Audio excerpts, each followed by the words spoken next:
ጠላቶቻችሁ ውደዱ ማለት ምን ለማለት ነው? ቤተክርስቲያናችንን እንወዳታለን፣ ክርስቲያኖችን እንወዳቸዋለን።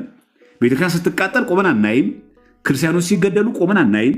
ግን እነዛ ጠላቶች ቤተክርስቲያን የሚያጠፉ ጠላቶች ግን ሲያጠቁን ግን እየተከላከልን ቢሆን ግን መውደድን አትተው ለማለት ነው። ጠላት ውደድ ማለት የጭካኔ አታርገው፣ የበቀል አታርገው። እየተከላከልክ እንኳን ቢሆን ጠላትን መውደድ አትተው፣ ርኅራኄ ማሳየትን አትተው። ራስን በመከላከል ሂደት ውስጥ ማርከው ከሆነ ጠላትን እንኳን በአጋው በፍቅር ያዘው እንጂ አታንገላታው እንጂ ራስን አትከላከል አይደለም። ስለዚህ ይሄ ጥቅስም ትክክል አይደለም። ባለአግባቡ የሚጠቅሱ ሰዎች ትክክል አይደለም። ጥቅሱ የእግዚአብሔር ቃል ነው። አዎ፣ ጥቅሱ ግን ላልተገባ ዓላማ መጠቀም ግን ትክክል አይደለም። ስለዚህ ተጠቁ፣ ቤተክርስቲያን ሲቃጠል ቆማችሁ አይልም። አንተ መጀመሪያ ጠላት መሆን የለብህም። በሆነ መንገድ ጠላት የሚነሳብህ ባልንጀራ ይኖራል። ኦርቶዶክስ ሆነ የሚጠላ ሰው አለ። አንተ ኦርቶዶክስ ሆነ ስም ብላ በአንቺ የምትቀና አለች። ምንም ነገር ያንቺ ማይጥማት፣ ምንም ነገር ያንተ ማይጥመው ዝም ብሎ በኮምፕሌክስ የተሞላ ሰው አለ። ውደደው፣ ጠላት ነው ውደደው። ግን በቃ ይሄ የቤተክርስቲያን ትእዛዝ ነው። ውደደው፣ በቃ እንዲያረገኝ አዎ ውደደው። ቤተክርስቲያን ለማቃጠል ሲመጡ ውስጥ ተከላከል። አሕዛብም ቢሆን ሌሎች ቤተ እምነቶች ስትከላከል ግን እነሱ መውደድ ሳትተው መሆን አለበት። በርህራሄ የጭካኔ አገዳደል ለመግደል ያለብህ በርህራሄ ተገደ መሆኑን ቤተክርስቲያን ለመታደግ እንዳይቃጠልብህ ሰው እንዳይሞት ብለህ ለመከላከል እንደሆነ እያረክ እንዳለው እያሰብክ አድርገው። በጥላቻ በክፋት ብለህ እንደ እባብ ራሱን ቀጥቅጠ በአረመኔ መንገድ አታርገው፣ በርህራሄ አርገው። ድንገት እንኳን ጠላትን ስትከላከል ማርከው ከሆነ በአጋው በፍቅር ያዘው እንጂ አታንገላታው ማለት ነው። ጠላቶቻችሁ ውደዱ ማለት ያ እንጂ ቤተክርስቲያን ስትጠቃ ቆማችሁ ማለት አይደለም። በውጊያ ሂደት መሞት አለ ታውቃላችሁ። መማረክም አለ መማረክም አለ። አንተ ጠላትን ስትማረክ እንደ አውሬ አታርገው፣ ውደደው፣ በፍቅር ያዘው፣ አታንገላታው። ምንድን ያደረገው ኤልሳ የሶርያ ወታደሮቹን እንዳለ ጸልዮ አይነ ስውራን ላይ ያደረጋቸው። ከዛ ምን ሆነ? በእስራኤል ንጉሥ ውሃ ጠጣቸውና ምግባቸውን አብልቶ ወደ ሀገራቸው ሸኛቸው። በርህራሄ በፍቅር ግን እኮ ጠላቶች ናቸው የመጡ፣ የሶርያ ወታደሮች ናቸው የመጡት። ኤልሳን የእግዚአብሔርን ሰው ለመግደል ነበር፣ ግን አልገደላቸውም። መግቦ ተንከባክቦ ወደ ሀገራቸው ሰላም መለሳቸው። ሀገራቸው ሲደርሱ አይናቸው እንዲበራ ጸለየ፣ አይናቸው በራላቸው። ይህ መጽሐፍ ቅዱስ ላይ ያለቃል። በርህራሄ አድርገው። ጠላት ውደድ ማለት ያ ነው። በጭካኔ አታርገው። ሰብአዊነት እንዳይጠፋብህ ለቤተክርስቲያን ነው እየተከላከልኩ ያለሁት ብለህ፣ ክርስቲያኖች እንዳይገደሉ እየተከላከልኩ ነው ብለህ ጠላትን አረመናዊ በሆነ መንገድ ግን አታርገው። ርህራሄ እንዳይቀር ጠላትን መውደድን እንዳተው፣ ርህራሄ ማሳየትን እንዳተው፣ ፍቅር ማሳየትን እንዳተው፣ በአጋው በፍቅር በትህትና በርህራሄ መከላከል ልመድ፣ ሰብአዊነት እንዳይጠፋብህ ብላ ቤተክርስቲያን ታስተዳድራለች። ግልጽ ነው። ሁለቱ ነጥብ ገብቷቸዋል። ሰይፍን የሚያነሱ በሰይፍ ይጠፋሉ የሚለው ቃልና ጠላቶቻችሁ ውደዱ የሚለው ጥቅስ ግልጽ ነው አይደል? ሐሳቡ ኮመንቱን ላብራላችሁና ረዘመባችሁ መሰለኝ።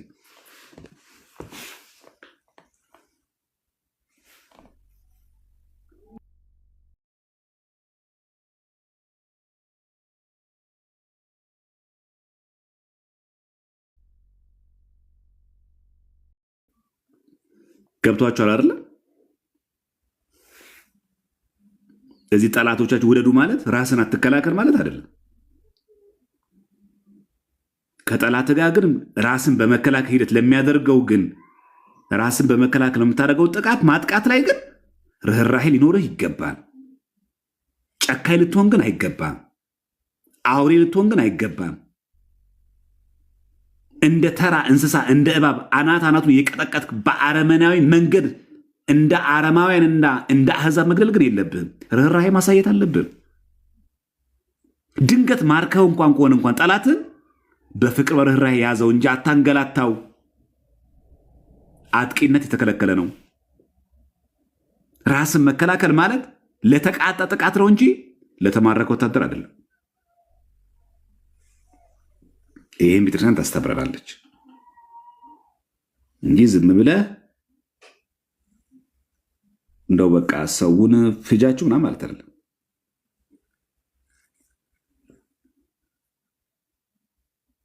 እሺ ፍትሐ ነገሥት ሚላል። ፍትሐ ነገሥታችን ፍትሐ የሆነ ጦርነትን ይፈቅዳል። እርቅን ለማድረግ ባይቀበሏችሁ ይላል ፈጽመው ቢወጓችሁ አስጨንቃችሁ ውጓቸው፣ ፈጣሪያችሁ እግዚአብሔርን ይጥልላችኋል ይላል። መጀመሪያ ከጠላታ ጋር ሲትዋጋ ሰላም ይፈጠር፣ እርቅ ይኑር፣ ሰው አይሙት በማንም ወገን። የመጀመሪያ ምርጫችን ሰላምና ፍቅር፣ አንድነት ነው፣ መግባባት ነው፣ ርኅራኄ ነው። ይሄ ማድረግ የማይቻል ከሆነ ግን ፍትሐ ነገሥት አንቀጽ 44 ላይ ማለት ነው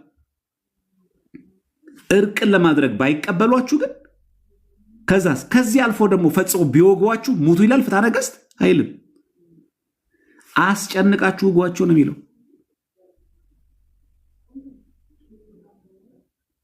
ስለዚህ ለተቃጣ ጥቃት ራስን መከላከል አለብህ። ይሄ ክርስቲያናዊ ግዴታ ነው እንጂ ዝም ብለህ ታረድ፣ ዝም ብለህ ሙት፣ ቤተክርስቲያን ሲቃጠል ቆመ ተመልከት፣ ክርስቲያኖች ሲገደሉ ዝም ብለህ ተመልከት የሚል ትምህርት የለንም። ከዚህ መጀመሪያ የሚያስፈልገው እርቅ፣ ከሁሉም ቤተ እምነት ጋር በሰላም መኖር። እንደዛ ነው የሚለው መጽሐፍ ቅዱስ። ቢቻላችሁስ ከሰው ሁሉ ጋር በሰላም ኖሩ። አስከፊ መሆኑ ጦርነት እናውቃለን። ቤተክርስቲያን ግን እየነደደች እያየን፣ ሰዎች ክርስቲያኖች ግን እየተጨፈጨፉ እያየን ግን አይ ሰው መግደል ኃጢአት ነው ብለን ቆመን አናይም። እዚህ ራስን መከላከል በቤተክርስቲያናችን የተከለከለ አይደለም። የሚከለከለው ምንድን ነው? አጥቂነት። በብሔር አሳበህ፣ በአቅም አሳበህ የራስን የበላይነት ለማሳየት በዛ አካባቢ በየትኛውም ቤተ እምነት ላይ በንግግርም በየትኛውም በማግለልም ሊሆን ይችላል። ይህ ማሳየት ኃጢአት ነው። ጥቃት በሌለበት ጥቃት መፈጸም ኃጢአት ነው። ራስን መከላከል ማለት ለተቃጣ ጥቃት መሆን እንዳደረሰ። ሁለተኛ ያ ጉዳይ የነፍስ ጉዳይ ከሆነ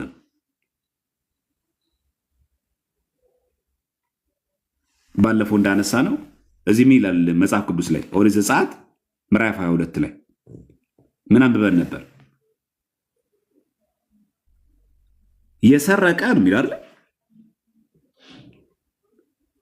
የሰረቀ እንደውም ይላል ቁጥር 2 ላይ አንብበላችሁ። ኦሪት ዘጸአት ምዕራፍ 22 ቁጥር 2 ላይ ሌባው ቤት ሲምስ ቢገኝ ይላል። ሌባውን ቤት ቢምስኛ የኛን ቤት እየበረበረ እየቆፈረ ብናገኘው ቤትህን ቢበረብረው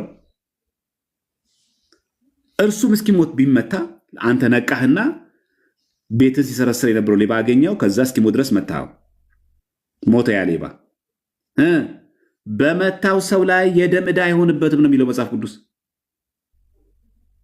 ቤት ድረስ መጥቷል፣ ሊሰረስር ነው የመጣው። ስለዚህ ይህን ሰው እስኪሞት ድረስ ቢደበድበው አንድ ሰው አይ በቃ የደም ዕዳ የለበትም። ሄደህ ግን ሰው ከገደልክ የደም ዕዳ አለብህ።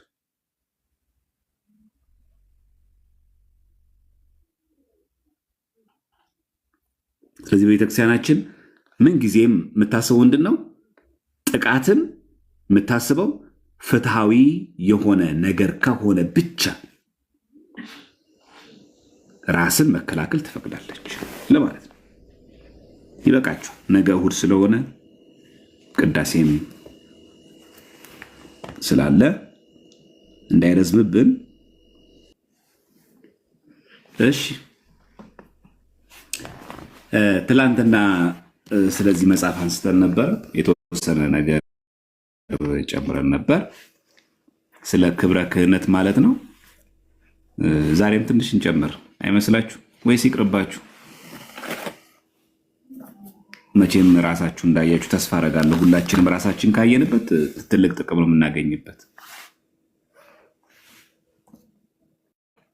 እስቲ ትንሽ ከዚህ ደግሞ እንመልከት። አንድ ነገር ለማጥራት ያክል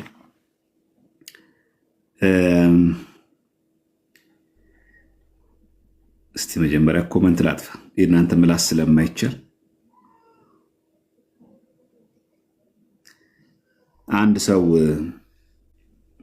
ፕሮቴስታንት ሆኛለሁ ብሏል። ከኛ መካከል ኦርቶዶክስ የነበረ ሰው።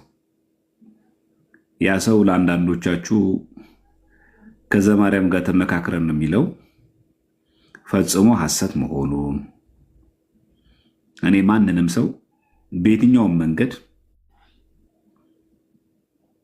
ስሙ መግለጽ ስለማልፈልግ ነው መናፍቁን ለመረጃ እንድትሰልል ብዬ ማንንም ሰው እንደዚህ አልመክርም። ማንንም ይህን ማነሳውን ርዕስ ለመቀየር ሳይሆን አንዳንድ ሰዎች ስለተሰነካከላችሁ ማለት ነው። እና እኛ እንደዚህ አይነት ሰዎችም አይደለንም፣ በዚህ ልክ የወረድንም ሰዎች አይደለንም። እነሱ ጋር ገብቶ መረጃ ለመያዝ ከተፈለገ ያ ሰው ዓላማ ኖሮት ማንን የሚባል ሰው ምን የሚባል መረጃ ሊያመጣልን ነው እንጂ አይ ችግር የለውም አንተ ፕሮቴስታንቱን ብዬ ፈቃጅ ምን ያደለውም። እኔ ማን ነኝ? አንቺ ወይም አንተ መረጃ ለማምጣት ብለህ ከኔ ጋር ተስማምተህ ክር የምትበጥሰው ማን ነህ? እኔ ለአንተ ነፍስ ቤዛ መሆን እችላለሁ? እና ሰዎችን በዚህ መንገድ ለምን ሆንክ በጠየቁት ቁጥር ከዘማርያም ጋር ተነጋግረን መረጃ ለመሰብሰብ ፈልጌ ነው የሚለው ፍጹም ሐሰት ነው። ማንንም ሰው መረጃ እንዲሰበስብ ብዬ ያውም ቀለሜ ጋር ገብተህ መስክልኝ ብዬ የምናገረው ማንም ሰው የለም። ማንም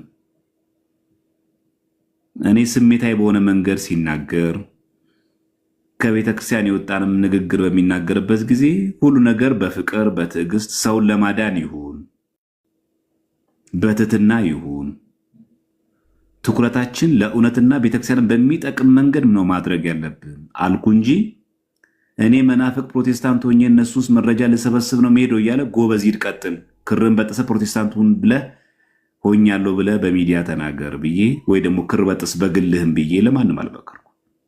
እዚህ እናንተ ክር እንዳትበጥሱ እየታገልን የጠፋም ክር የበጠሰ ኦርቶዶክስ ወደ ምንፍቅና የገባ ሰው እንዲመለስ እየታገልን እዚህ ጋር ጭራሽ እኔ ክር በጥስ እላለሁ።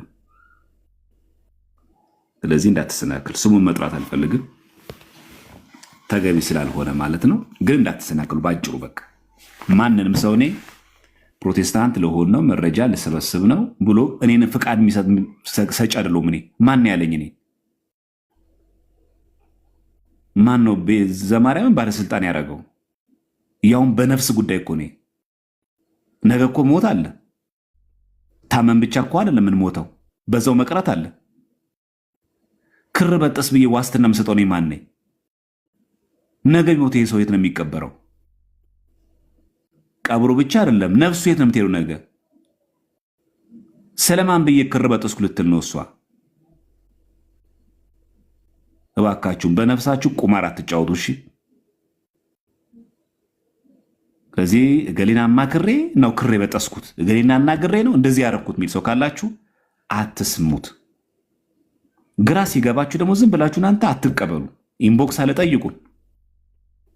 ዘማርያም እንዲህ ብሎ አንድ ሰው አንተን አንስቶ ሜንሽን አድርጎሃል፣ እውነት አንተን አናግሮ እንደዚህ ያደረገ ሰው አለ ብላችሁ ጠይቁ።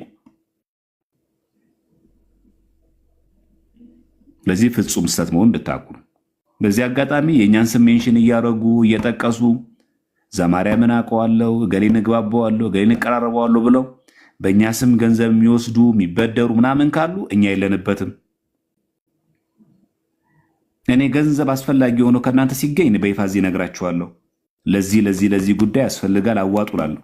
እኔው ራሴ እመጣለሁ፣ መልእክተኛም አልልክም። አስፈላጊ ሆኖ ለምናወጣው ወጪ ካለ ይሄው ለዚህ ጉዳይ ብር መዋጣት ያስፈልጋል አዋጡ እላችኋለሁ። በግልጽ እዚህ እነግራችኋለሁ። ማንም ግን በእኛ ስም መጥቶ ገንዘብ ቢበደራችሁ ቢወስድ ምን ቢያደርግ እኛን አምናችሁ ለማንም አትስጡ። ብዙ ሌባ ስላለ ማለት ብዙ አጭበርባሪ ስላለ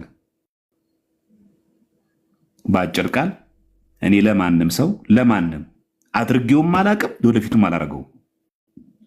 መናፍቁኝ መናፍቁን መረጃ ለመሰብሰብ ቀለሜ ጋ ሄደ መስክር፣ ላይፍ ስትገባ የፕሮቴስታንት እንትን እየከፈትክ ቀጥል።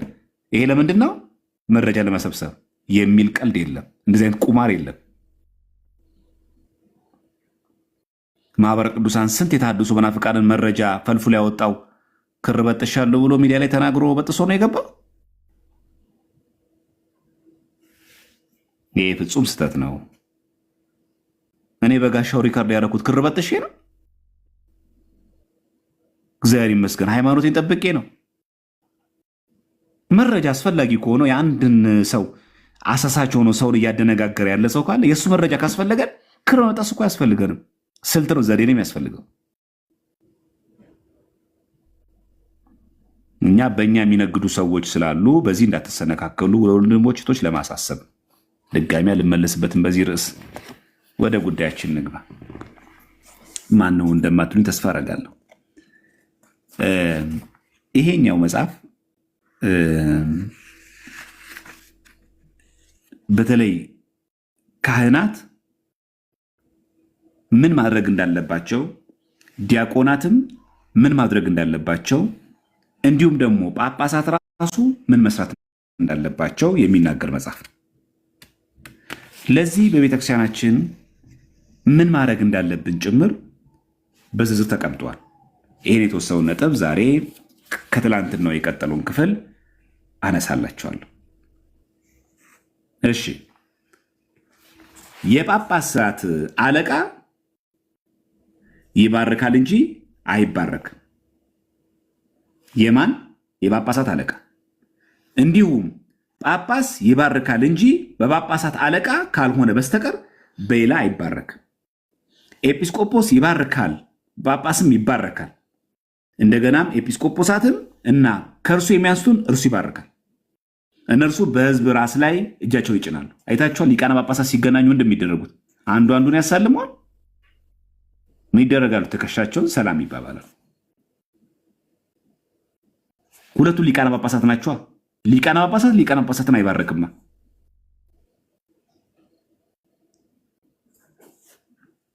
ይሄም ማወቅ አለብን። ግን ቀሳውስት በጳጳሳት ይባረካሉ፣ ዲያቆናት በጳጳሳት ይባረካሉ፣ ምዕመናን በጳጳሳት ይባረካሉ። ሊቀ ጳጳስ በሊቀ ጳጳስ ግን አይባረክም። የጳጳሳት አለቃ ማለት ሊቃነ ጳጳስ ማለት ነው። ይኸው በግዕዙ ሊቀ ጳጳስ ይላል። ይባርክ ወይትባረክ። ወይትባረክ ማለት አይባርክም ማለት፣ ይባርክ ማለት ይባርካል። በዚህ አጋጣሚ ጳጳሳት ሲገናኙ ሊቃነ ጳጳሳት አይታችሁ ከሆነ ሰላም ሲባባሉ አንዱ መስቀል የማያሳልመው ከዚህ የተነሳ ነው። የት የምናገኘው ትእዛዝ?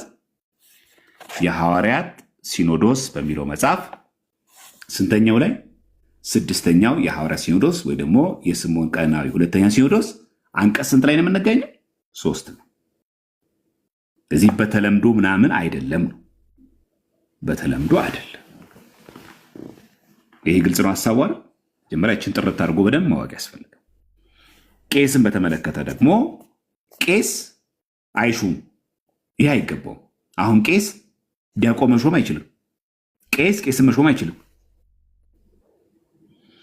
ቀሳውስትና መነኮሳት የገዳም አስተዳዳሪዎችን አይሾሙም። ሴቶችና ወንዶች በአንድነት በገዳም አስተዳዳሪዎች ቢመነኩሱ ለምንኩስና ወደ እነርሱ የሚመጣውንና የሚቀበሏቸው ሁሉ ያመንኩሱ፣ ለእነርሱ እንዲህ ማድረግ ተገቢ ነውና። እዚህ ጋር በደንብ አስተውሉ። ቄስ አይሾምም፣ መሾም አይችልም። ቄስን መሾም አይችልም። ታውቃላችሁ። ቄስ ዲያቆን መሾም አይችልም። ድቁና የሚቀበለው አንድ ሰው ከማን ነው? ከጳጳስ። ቅስና ብንቀበል ከማን የምንቀበለው? ከጳጳስ። ቄስ አይሾምም። ይህ ትእዛዝ እንዳለ እንዳንረሳ። መሰረታዊ ጉዳይን እያነሳው ያለው አሁን ይህንን ሲመት በተመለከተ ያለውን ነው የምናነሳው። አለፍ አልጌ ደግሞ ላሰማችሁ፣ በተለይ መሰረታዊ ጉዳዮች ከሆኑ ጋር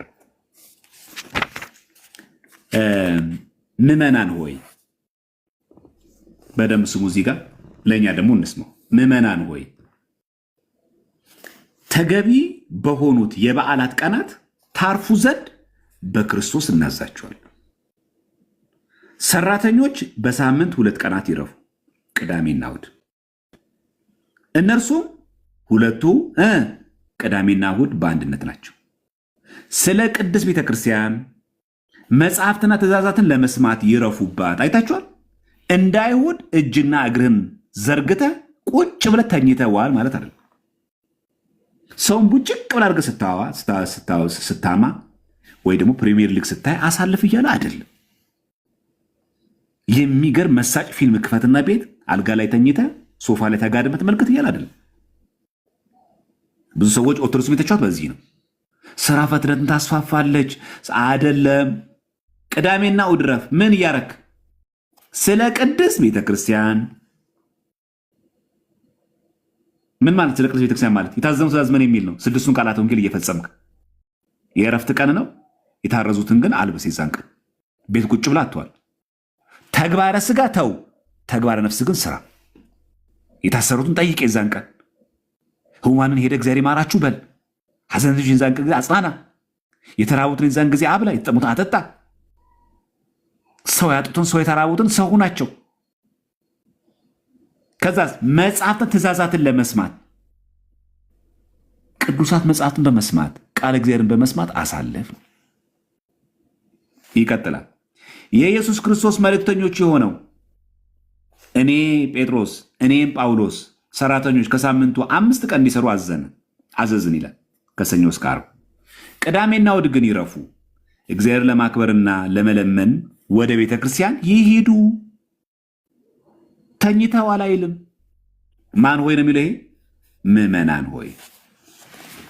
እስቲ ቅዳሜና እሑድ ግዴታ ስራ ያለባቸው እንደ ኤርፖርት አይነት እንደ ቴሌ ምናምን አይነት ሰዎችን ትተን መደበኛ የመንግስት ሰራተኞችን እንውሰድ። ኮመንትም ከፍቼ ልጠይቃችሁ። የመንግስት ሰራተኛ ሆናችሁ ቅዳሜና እሑድ ብዙ ጊዜ እረፍት ነው። ቅዳሜና እሑድ በእረፍት ጊዜያችሁ ይህን ትእዛዝ ትፈጽማላችሁ? ቅድስት ቤተክርስቲያን መጽሐፍትና ትእዛዛትን በመስማት እግዚአብሔር ለማክበርና ለመለመን ወደ ቤተክርስቲያን ትሄዳላችሁ።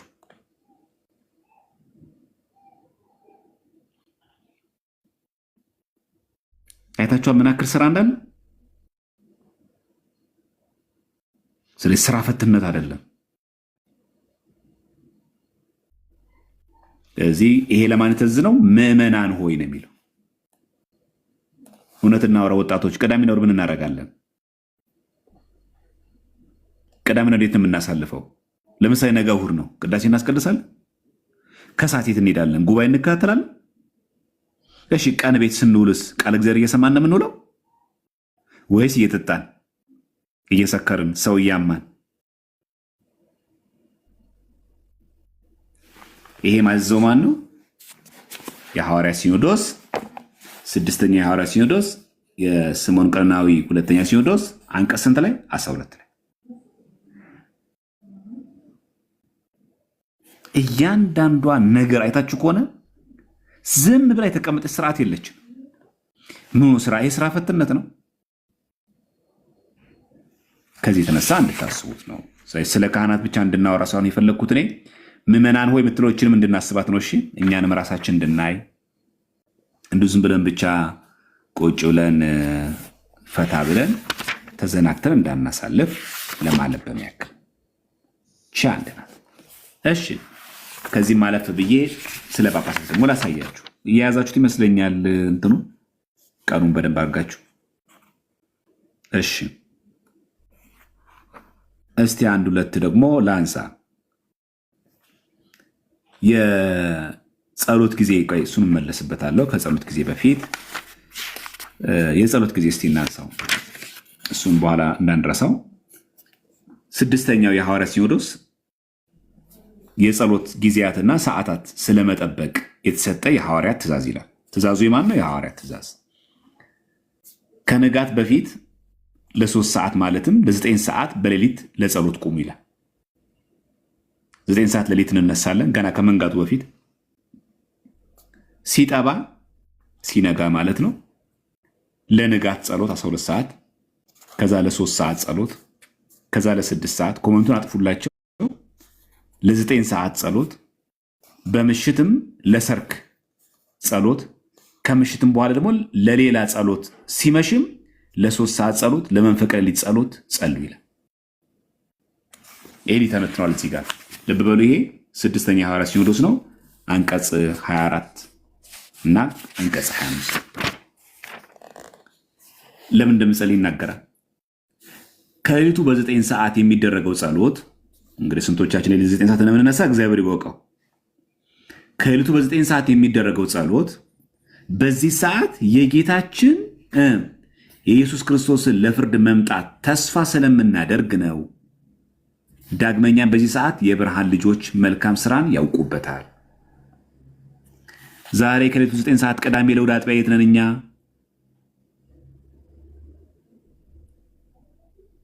የት እናመሻለን? ነገ እሑድ የእረፍት ቀን ነው ብሎ ዛሬ ላይት ክለብ የሚያድር ጭፈራ ቤት የሚያድር ዳንኪራ ቤት የሚያድር የለም። ከሌሊቱ በ9 ሰዓት ከዚችም ሰዓት የጌታችን የኢየሱስ ክርስቶስ ለፍርድ መምጣት ተስፋ ስለምናደርግ ነው። 9 ሰዓት የምንጸልየው ጌታችን ለፍርድ ይመጣ ብለን አስበን። ከእንደገናስ በዚህ ሰዓት ሌሊት 9 ሰዓት ነው። የብርሃን ልጆች ስለሆንም መልካም ስራ ያውቁበታል ይላል።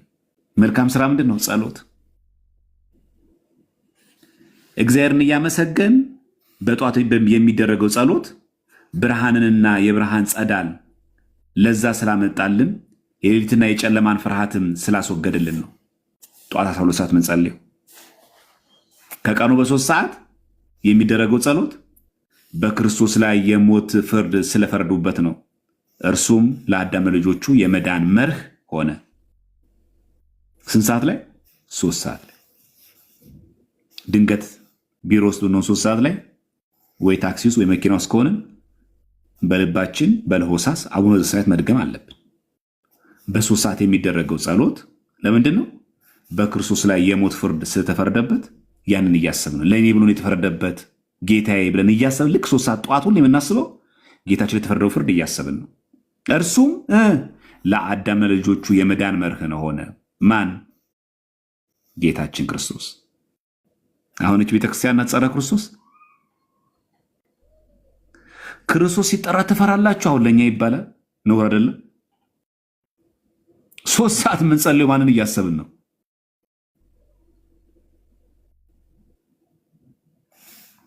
ስድስት ሰዓት በ6 ሰዓት የሚደረገው ጸሎት በዚህ ሰዓት ክርስቶስ እጁን ዘርግቶ በመስቀል ላይ የተሰቀለባት ጊዜ ናት።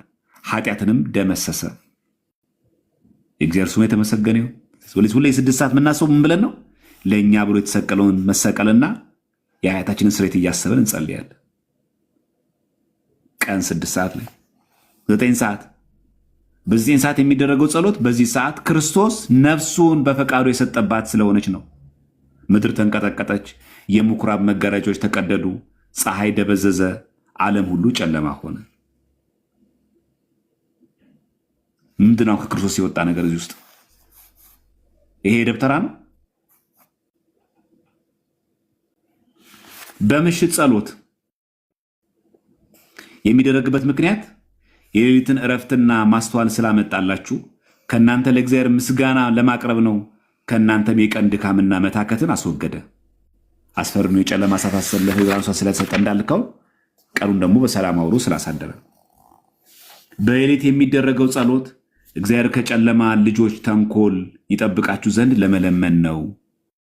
የጨለማ ልጆች እነማን ናቸው? ዲያብሎስ፣ አጋንንት፣ አላዋያን፣ መናፍቃን። ከእንደገናስ አጥፊ ከሆነው ከጠላት ወጥመድና ከክፉ አሳሰብ እንዲያድናችሁ ነው። እውነት እኮ ነው። ተኝተን ስንት ነገር እናስባለን። በሌሊት የምንፈጽመው ኃጢአት ነው እንዴ? ስንት ጉዳይ በሌሊት የምንፈጽመው በሐሳብ፣ በንግግር፣ በተግባር።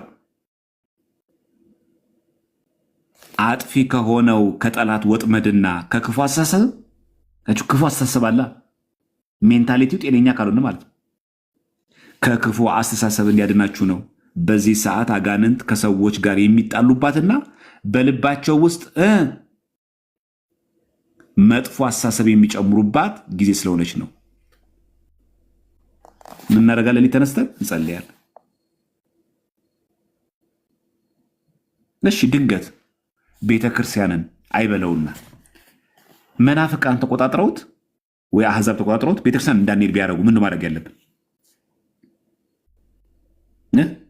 ቤተክርስቲያን ከሄዳችሁ እንገላችኋለን ቢሉ ከቤታችሁ እንዳትወጡ ተብሎ ልክ እንዳስቸው ከጊዜ አዋጅ ቢታወጅና ቤተክርስቲያን የሄደ ሰው ይገድላል ቢባል ምን ማድረግ ያለብን?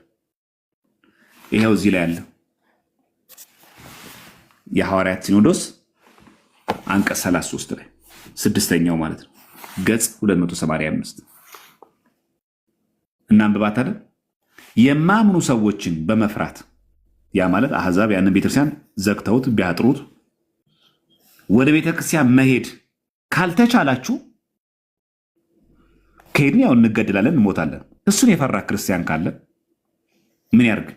እነዚህን ጸሎቶች በቤታችሁ ሆናችሁ ጸልዩ ይላል። ቅን ወዳልሆኑ ክፉ ሰዎች አብያተ ክርስቲያናት አትግቡ። ዳዊት ስለእናንተ እንዲህ ይላልና ትርጉሙም የክፉዎቹ ማህበር ጠላው፣ ከሸንጋዮች ጋርም አልቀመጥም። ሰውን የሚቀድሰው ቦታ አይደለም፣ ሰው ቦታን ይቀድሳል እንጂ። አገሩን የማያምኑ ያልሰለጠኑ ሰዎች አገር ከሆነ ከእርሱ ሽሹ፣ እርሱ ርኩስ ነውና። ይህን ጸሎት ይጸልያል።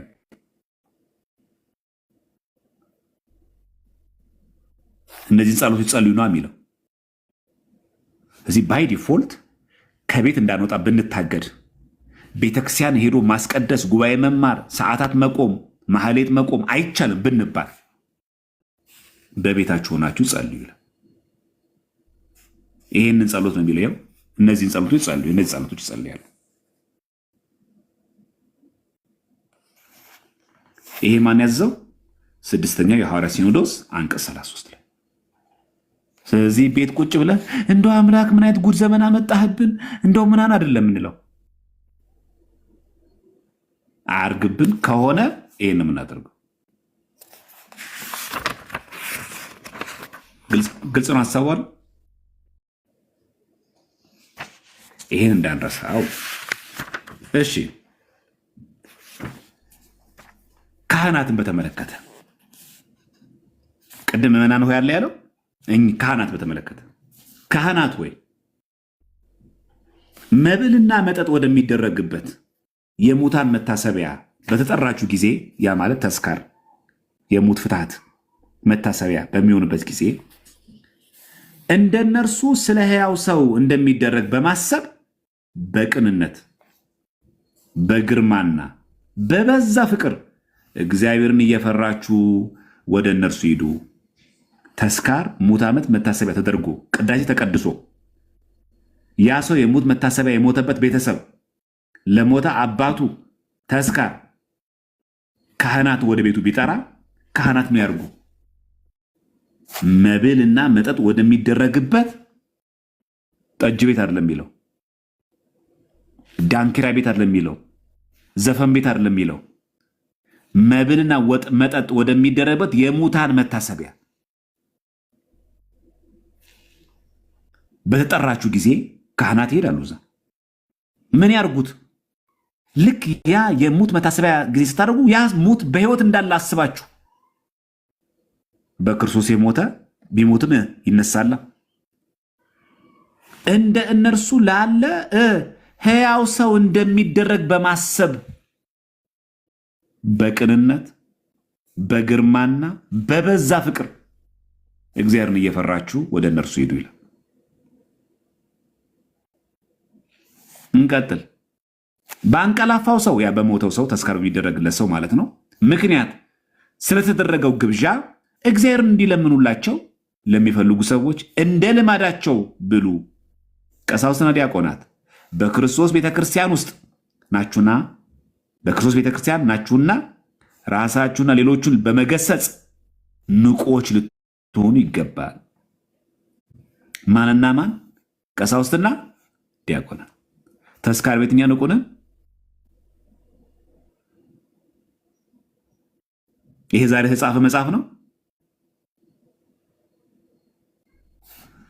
ቀሳውስትና ዲያቆናት በክርስቶስ ቤተክርስቲያን ደው ንግግራችሁ እንዴት እንደሚጥመው ግን የሐዋርያት ይሄ ስድስተኛው የሐዋርያት ሲኖዶስ ነው። ቀሳውስትና ዲያቆናት በክርስቶስ ቤተክርስቲያን ውስጥ ናችሁና አይታችሁ ራሳችሁን ሌሎቹን በመገሰጽ ራስ መግዛት ትክክል እኮ አይደለም፣ ራሴን እኮ መቆጣጠር አለብኝ እያላችሁ ሌሎቹን በመገሰጽ ንቆች ልትሆኑ ይገባል ካለ በኋላ መጽሐፍ እንዲላልና ልባቸውን ባጸኑ ሰዎች ምክንያት መዓት ይመጣልና በዚህ ምክንያት ጥበብን እንዳይረሷት ወይን ይጠጡ ዘንድ አይገባም። በፍርድ ጊዜም ትክክለኛውን ይፍረዱ፣ በዚህም ይጽኑ። ከሄዳችሁ አትጠጡ ነው የሚለው።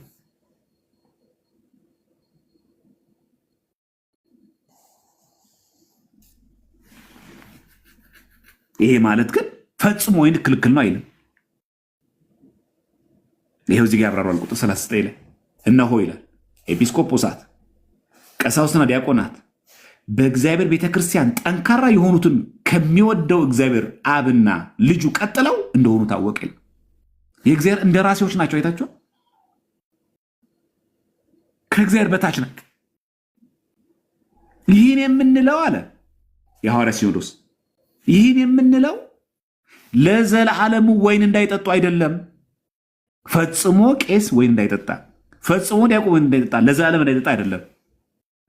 ለመቼ ነው?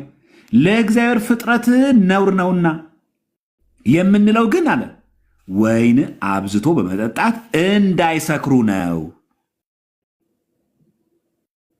አያችሁ እዚህ ጋር እንደው ለዘላለም ወይን እንዳይጠጣ አይደለም። ሰው በተሰበሰበበት ተስካር ባለበት አታብዛው፣ አታርገው፣ ቢቀር ጥሩ ነው። ይሄ ግን ማለት ለዘላለም ወይን እንዳይጠጣ የሚያሰክር ነገር እንዳይጠጣ ማለት አይደለም። ይህን የምንለው ያለ እዚህ ጋር ወይን አብዝቶ በመጠጣት እንዳይሰክሩ ነው። የቀደሙትን አባቶቻችን እስከ ዘላለም ወይን እንዳይጠጡ አላዘዛቸውም። ለመስከር የሚያደርስ ወይን አጠጡ አለ እንጂ። እችን በደንብ አስምሩበት። ለመስከር የሚያደርስ ወይን አጠጡ። መጠጥ የተወገዘ አለ። ጨርሶ ማይጠጣ ሰውስ ደግ አደረገ። ምንም የማይጠጣ ዲያቆን፣ ምንም የማይጠጣ ቄስ ደግ አደረገ። ለመስከር የሚያደርስ ወይን አጠጡ አለ እንጂ።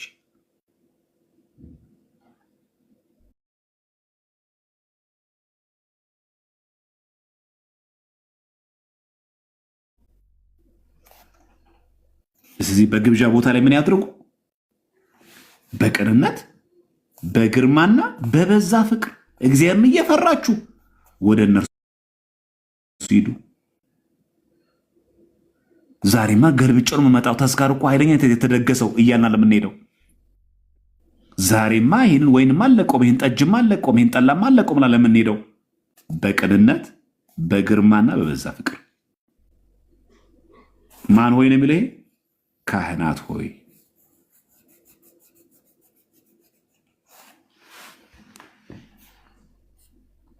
በዚህ ትእዛዝ እንድንጓዝ እግዚአብሔር አምላክ ይርዳል። ይህን ያዘዘው ማን ነው? ስድስተኛው የሐዋርያ ሲኖዶስ አንቀጽ 38።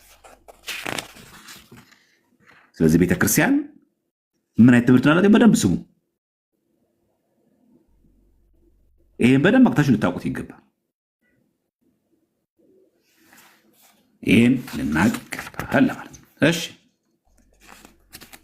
ካህናት ወይ አንድ ልጨምር።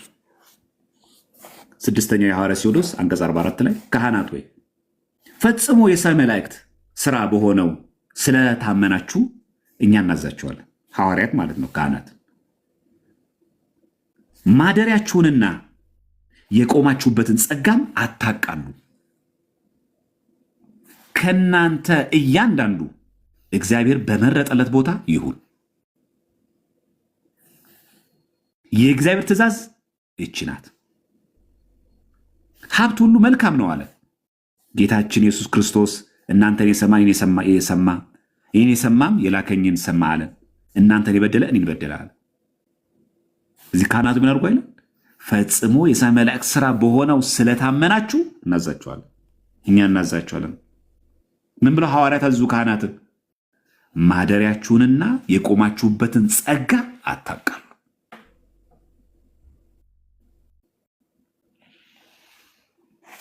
ካህን ሲል በነገራችን ላይ ዲያቆናትንም ቀሳውስትንም ኤጲስቆጶሳትንም ይመለከታል። ትዝ ይላችኋል ቤተ መቅደስ የምስራቅ በር ምን እንደሚለው የካህናት መግቢያ አለ የሚለው። የካህናት መግቢያ በሚለው በር ላይ የሚገቡት ቄሶች ብቻ ናቸው? ዲያቆናትም ይገባሉ፣ ቄሶችም ይገባሉ፣ መነኮሳት ይገባሉ፣ ጳጳሳት ይገባሉ፣ ቅዱሳት አሊኩ ይገባሉ። ይግም ይላል የካህናት መግቢያ ካህናት ናቸው እንዳለ። ለምን? ዲያቆን ካህን ነው። በምን? በድቁና የተካነ ነው። ካህን ማለት የተካነ። ዲያቆን ካህን ነው፣ በድቁና የተካነ። ቄስ ካህን ነው፣ በቅስና የተካነ። መነኩሴ ካህን ነው፣ በምንኩስና የተካነ። ጳጳስ ካህን ነው፣ በጵጵስና የተካነ። ፓትርያርክ ካህን ነው፣ በፕትርክና የተካነ። ካህን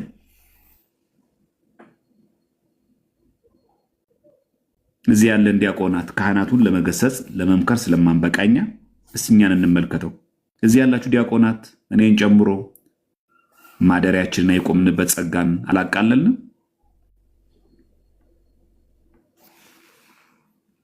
ከእያንዳንዱ ከእናንተ እያንዳንዱ እግዚአብሔር በመረጠለት ቦታ ይሁን ተብለን እግዚአብሔር ባልመረጠልን ቦታ አልተገኘን? ምንውልበት ቦታ እግዚአብሔር የመረጠለትን ቦታ ምንውልበት፣ ምንዝናናበት፣ ምንወጣበት ስፍራ በሙሉ እግዚአብሔር የሚመርጠው እግዚአብሔር የወደደው ቦታ ነው። ታንተ ታዲያ ዲያቆን ሆነ የቤተ ክርስቲያን ስርዓት ያንገበግበኛል የምትል ከሆነ አንተ የት ያለኸው? ችን እንድናንረሳ ለማለት ነው። መቼም ዛሬ ዱላ በዛብን ትላላችሁ፣ ግን ያው እንግዲህ እንደው አለፍ አለፍ አድርጌ ሁሉን አሁን በምድራ ብንሄድበት እንዳይከብድብን ብዬ ነው። እሺ እንደው ትንሽ ለስለስ እናድርገውና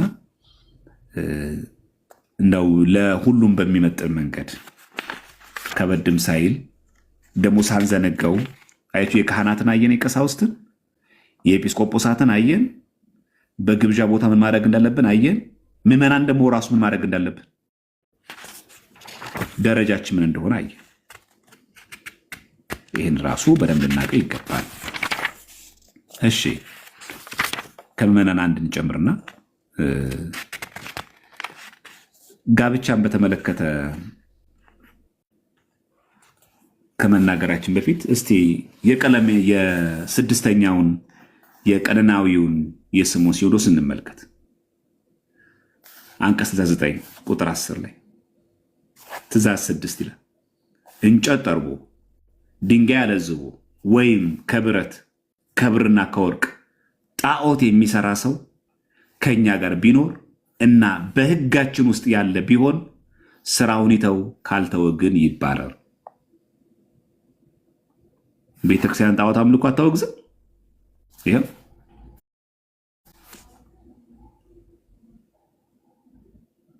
እንጨት ጠርቦ ይላል፣ ድንጋይ አለዝቦ ወይም ከብረት ከብርና ከወርቅ ጣዖት የሚሰራ ሰው ከኛ ጋር ቢኖር እና በሕጋችን ውስጥ ያለ ቢሆን፣ በሕጋችን ውስጥ ማለት እያገለገለ ያለ ካህን፣ እያገለገለ ዲያቆን፣ እያገለገለ ያለ መነኩሴ፣ ማንኛውም ሰባኪ የሚሆንም ዘማሪ ይሄን የሚያደርግ ካለ መጀመሪያ ተመክሮ ስራውን ይተው፣ ካልተወ ግን ይባረር።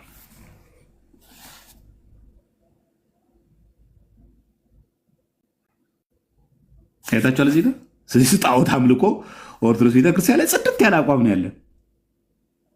መናፍቃን ሆይ እናንተ ከመጣችሁ በኋላ ለምን የተሰጠው የትእዛዝ ይሄ ሐዋርያ ሲኖዶስ ነው። ከ8ቱ የሥርዓት መጻሕፍቶች አንዱ ነው። ከ80 አሐዱ የሚቆጠር ነው። ይሄ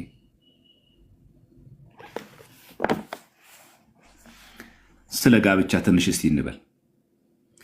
ከጭፍራዎች ወደ ሕጋችን የገባ ሰው ቢኖር አስገድዶ መቀማትን፣ ማጨትን፣ ሕግ መታለፍንና ስንፍናን ይተው፣ በደሞዙ ብቻ ይኑር። ይህን ተግባር ከተወ ይቀበሉት፣ ካልተወ ግን ይባረር። ያ ማለት እንደው ከወታደር መካከል ከሌላ ቤተ እምነት ወደኛ የሚመጣ ሰው ካለ ማለት እያስገደደ የሚቀማ ከሆነ ሚያጭ ከሆነ ይሄ ማጨት የሚለው ማጋጨት የሚለው ማጨትን ነው። ሚያጭ ከሆነ ህግ የሚታለፍ ከሆነ ይታው ይላል። በደሞዙ ብቻ ይኑር።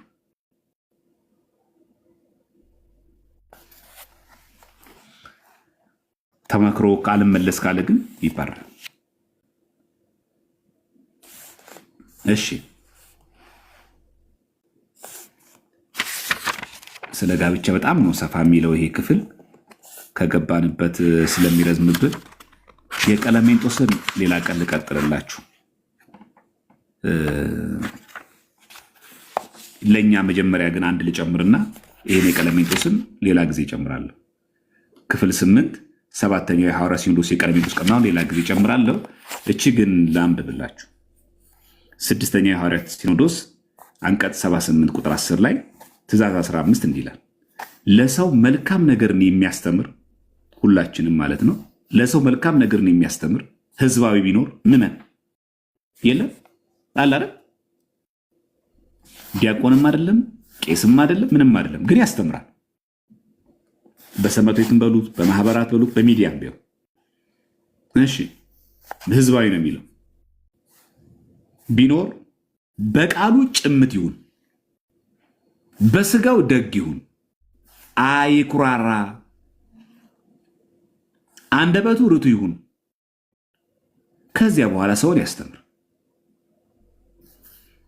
ጌታችን በቅዱስ ወንጌል እንዲህ ይላል፣ በመጀመሪያ በዓይንህ ውስጥ ያለውን ጉድፍ አውጣ፣ ከዚያ በኋላ በወንድምህ ዓይን ውስጥ ያለውን አውጣ።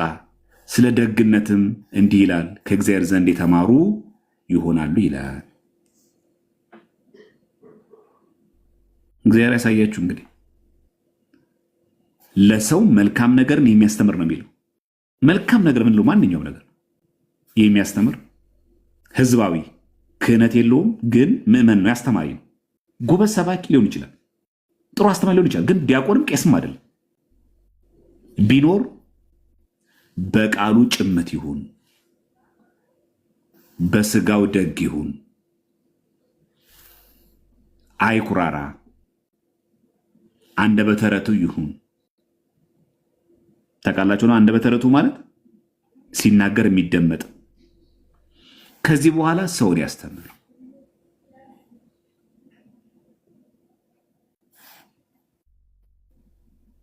ይሄ መስፈርት ማን ነው የሚያሟላው?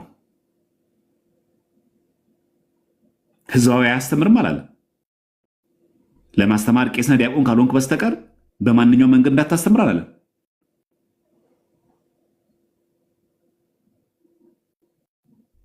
በቃሉ ግን ምን ይሁን? ጭምት ይሁን። ይሄን ይመስላል። ነገ ቅዳሴ ስላለ እስከዚህ ሰዓት ከተማረን በቂ ነው፣ በጊዜ እንድንተኛ ማለት ነው። እቺ መጽሐፍ በደንብ ኮምኩማት። እሺ ጥሩ ቸካይ ካለ ብዙ ነገር ያገኝባታል። ልቅም ስታነቡ ልቅም እያረጋችሁ በደንብ አረጋችሁ አንብቡባት፣ ትጠቀሙበታላችሁ። ራሳችን እንድናይ ያደርጋል። ዝም ብለን ብቻ ጳጳሳት ላይ ቀሳውስት ላይ ዲያቆናት ላይ ብቻ ዝም እጅም ከመቀሰር ራሳችን ላይም ስለሚያዞረው እኔ በሐዋርያት ትእዛዝ እየተጓዝኩ ነው።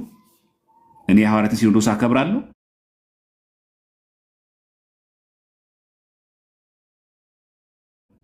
ህጉ የሚለውና እኔ አንድ ነን። እኛ ሐዋርያት ያስተማሩትን ትምህርት እኔ እከተለዋለሁ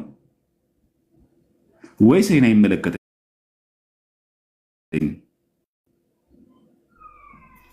ለዛ ራሳችን በህግና በስርዓት መጓዝ አለብን። ስፔሻሊ ክህነት ውስጥ ያላችሁ ሰዎች እባካችሁ ልጅ መጽሐፍ በደንብ ታጥሩና በጣም በጣም በጣም በጣም ጠቃሚ ነገር ናት። ይሄ የሐዋርያ ሲኖዶስ ትእዛዝ ነው፣ መፈጸም ያለብን ነው። ኮምፕሮማይዝ ማድረግ አንችልም። ይሄን ለእያንዳንዳችን ተቀምጦልናል ማለት ነው። 5 ኪሎ ይመስለኛል 5 ኪሎ ቅድስት ማርያም ላይ ባሉ መጽሐፍቶች ላይ ታገኙታላችሁ። አይበቃንም ለዛሬው?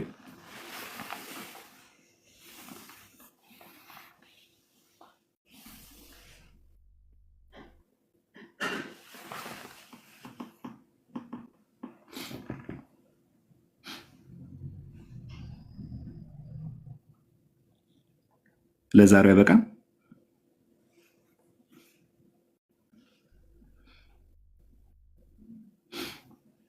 ይበቃችኋል።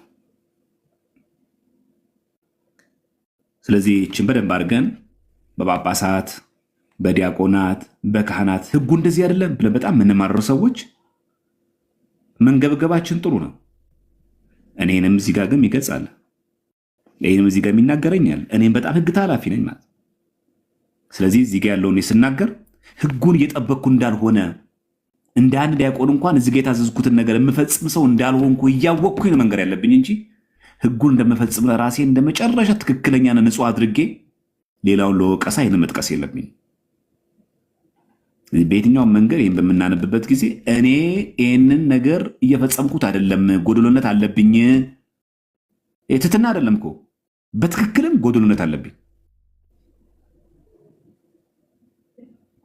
ስለዚህ ይሄንን ጎደሎነቴን እያመንኩ ነው የምንማማረው ለማለት እንጂ እኔ ፍጹም ሆኜ ናምን እናንተን ልወቅሳችሁ ብዬ አይደለም። እሺ ሁላችን እዚህ ውስጥ አለንበት።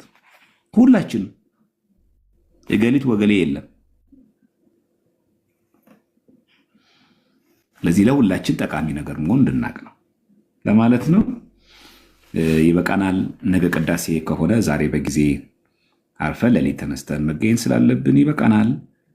እግዚአብሔር ሁላችን መጨረሻ ያሳምርልን። በድጋሚ እንኳን ለቁስቋም ማርያም ዓመታዊ ክብረ በዓል ህዳር 6 በሰላምና በጤና አደረሳችሁ። ነገ ደግሞ ስላሴ ነው። ስለዚህ ቤተክርስቲያን ሂደን የቻለ አስቀድሱ ስጋው ደሙን ተቀብሎ ዕለቱን ማሳለፍ አለበት። ያቻለ ቢያንስ ያልተዘጋጀ ደግሞ ማስቀደስ ቤተክርስቲያን መገኘት አለበት። እግዚአብሔር በምህረቱ ሁላችንም የነገሰው ይበለን። ከሰው እጅ ከመውደቅ ይጠብቀን፣ ከወዳጅ ጠላትም ይታደገን። ሁላችንም ከነማህተባችን ለክብር ሞት ያብቃን። ወስብሐት ለእግዚአብሔር። ደህና እደሩ።